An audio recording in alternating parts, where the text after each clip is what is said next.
जो एडमोब और AdSense earning करते हैं उनको एक सुबह की आदत होती है कि जब भी उठना है उसको एक एडमोब खोल के अच्छे से देखना है कितना अर्निंग हुआ है क्या चल रहा था। तो मैंने ऐसा भी सुबह उठा और जाके अपने कंप्यूटर पर बैठा और देख रहा हूँ कि भाई मुझे तो 8 लिमिट लगी। बड़ी टेंशन भाई, ऐसा कैसे, मेरा तो दिमाग ऐसे ब्लॉन्क हो गया भाई, 8 लिमिट लग गया, अब करना क्या है। ऐसे बैठे बैठे मैं सोच ही रहा था कि एडमोब 8 लिमिट लगा है तो मुझे करना क्या है। तो मेरे दिमाग में फर्स्ट आइडिया आया कि क्यों ना कि एडमोब अकाउंट ही बदल दे। तो मेरे दिमाग में कुछ ऐसा ही आइडिया आया और आपके दिमाग में कुछ ऐसा आ रहा होगा कि एडमोब लिमिट लगा है तो क्यों ना एडमोब अकाउंट ही बदल दे, सोल्यूशन ही खत्म हो जाएगा। इसमें लगा है, नया वाले में थोड़ी ना लगा है। तो ये बिल्कुल गलत डिसीजन है, आपको एडमोब अकाउंट नहीं बदलना है।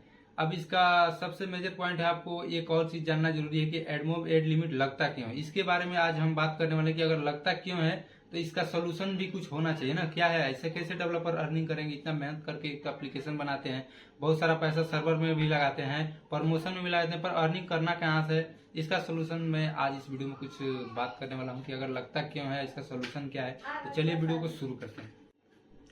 एडमोब एज लिमिट लगता क्यों है तो इसका कुछ मैं अपने तरफ से एग्जाम्पल और कुछ कहानियां टाइप के मैं बताऊंगा कि आपको समझ आए, क्योंकि मैं अपनी तरफ से जो समझाऊंगा अपने भाषा में आपको समझाऊंगा कि आपको कुछ समझ आ जाए, अच्छे से कि एक्सप्लेन कर पाऊं मैं। तो सबसे पहले आपको एज लिमिट लगता क्यों है तो आपको सबसे पहले बता दूं, पहले की जो पुराने एडमोब अकाउंट थे, जो कि पहले अभी 4 साल पहले की बात करूं, तो उसमें क्या होता था कि आपको अगर एड एप्लीकेशन में ज्यादा ट्रैफिक आ रहा है अचानक से और एड का ज्यादा कंज्यूम हो रहा है, जैसे रिक्वेस्ट ज्यादा आ रहा है एड का, अब ऑफकोर्स ट्रैफिक बढ़ेगा तो एड का ज्यादा रिक्वेस्ट आएगा। उसमें क्या करता था एडमोब, एक सीटीआर टाइप का होता था, सीटीआर हाई जाता था ना तो आपको एडमोब अकाउंट डिलीट कर देता था, मतलब आपका ब्लॉक ही कर देता था। अब उसको आप चालू नहीं कर सकते थे, अब आप दूसरे नाम से एडमोब अकाउंट खोलेंगे, पुराने वाला नहीं होता था। इसमें क्या होता था, हम लोग का डेवलपर का क्या होता, अकाउंट तो उड़ जाता था। तो अब इसमें डेवलपर बहुत सारे कम हो गए थे यूज करना एडमोब अकाउंट को, तो आप मतलब ये बोल सकते हैं कि इसको एडमोब का यूज करना बंद कर देते थे। अब इसमें लॉस हो रहा था एडमोब का, क्या लॉस हो रहा था कि इसमें अब जो एडवर्टाइजिंग वाले आ रहे थे, जो कैंपेन चलाने वाले थे, उनका भी तो भाई डिवाइस चाहिए ना, ऐसे कि आप कहाँ एड दिखाओगे। तो अब उसने उसका ये सोल्यूशन लिखा है कि उसका भी घाटा ना जाए और डेवलपर को भी, मतलब सोल्यूशन इसका भी निकाला जाए। तो अब हुआ इसका कुछ पॉलिसी चेंज हुआ। अब इसमें क्या हुआ कि आप अगर 100 डाउनलोड है आपके एप्लीकेशन पे और आपके एड चल रहा है, उसमें एड लिमिट भी नहीं लगेगा। एड लिमिट कब लगता है, आपने कुछ कैंपेन चलाए होंगे एप्लीकेशन का अपने, या प्रमोशन करा रहे हो, तो आप देख रहे हैं कि 100 से डायरेक्ट आपको 1000 यूजर आ जा रहे हैं, जो कि अपनी एप्लीकेशन में ट्रैफिक बढ़ गया। अब यहाँ पे क्या हो रहा है आप समझिए थोड़ा ध्यान से। आपके एप्लीकेशन में पहले रिक्वेस्ट आ रहा था 100 एड का, अब इसमें रिक्वेस्ट बढ़ गया, 1000 का रिक्वेस्ट आने लगा। अब रिक्वेस्ट क्या होता है कि एक बाइक आते हैं एप्लीकेशन पे और एक बाइक चले भी जाते हैं, जो आप कैंपेन से एप्लीकेशन पे जो भी यूजर ला रहे हो, वो तो कोई जरूरी नहीं है कि रहेंगे और जाएंगे, मतलब ऐसा कुछ को आप अंदाजा नहीं है।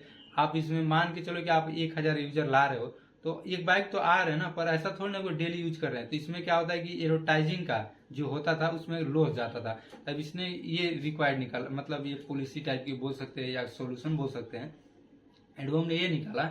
अब लिमिट लगा रहा है। यहाँ पे क्या होता था कि अब आपको लिमिट में जैसे एड दिखाएगा कि आपको भी, मतलब एडवर्टाइजिंग का भी घाटा ना जाए, आपका भी कुछ उतना लॉस ना हो। ऐसा देख रहे हैं कि आपका एकदम एड बंद नहीं हो रहा है, कुछ डिवाइस में शो हो रहा है, कुछ नहीं हो रहा है। जैसे एक तरह से बोल सकते हैं, वो बोल रहा है ना कि आप देख रहे हैं कि आप एक नोटिफिकेशन में आ जा रहा है कि एक पॉलिसी टाइप का एड लिमिट लगने का एक नोटिफिकेशन आपको मिला है, उसमें प्रॉपर लिखा है कि आप अपना काम जारी रखें, प्रमोशन पे जो भी आप करें, स्टेबल होने पर आपकी जनता, मतलब जांच पड़ताल करने पर आपकी एड फिर से नॉर्मल कर दी जाएगी, आपकी फिर से चालू हो जाएगा। अब यहाँ पे आप तो पैसा लगा रहे हो, उस टाइम तो आप एड से पैसे कमा नहीं रहे हो, तो उसका ये सोल्यूशन तो यही बोल सकते हैं कि आप इसको एड न चेंज करिए, एड अकाउंट मत चेंज करिए। आप इसको ऐसा बोल सकते हो कि अगर आपको और अर्निंग करना है इसके जरिए तो आप उस टाइम में काम कर सकते हो कि आप अपने एप्लीकेशन में फेसबुक का एड लगा सकते हो। उसमें क्या होता है कि एड लिमिट का नहीं कुछ ऐसा होता है, आप सजेशन दे सकते हैं, मैं उस पर कुछ बातें बता सकता हूँ, या क्या सही रहे या गलत ना रहे, गलत रहेगा या सही रहेगा, कुछ मैं बता सकता हूँ आपको। पर मुझे लगता है कि इससे बड़ा कोई अब सोल्यूशन नहीं हो सकता, क्योंकि अब यही चला आ रहा है। अब आगे मैं ये नहीं बोल सकता कि ऐसा हो ही रहेगा या चलता रहेगा, कुछ इसका सोल्यूशन निकलेगा, अभी निकलेगा भी। तो चलिए, आई होप मेरी बातों को आप समझ पा रहे हैं मैं कहना क्या चाह रहा हूँ। तो चलिए बाय, मेरे चैनल को सब्सक्राइब कर दीजिए।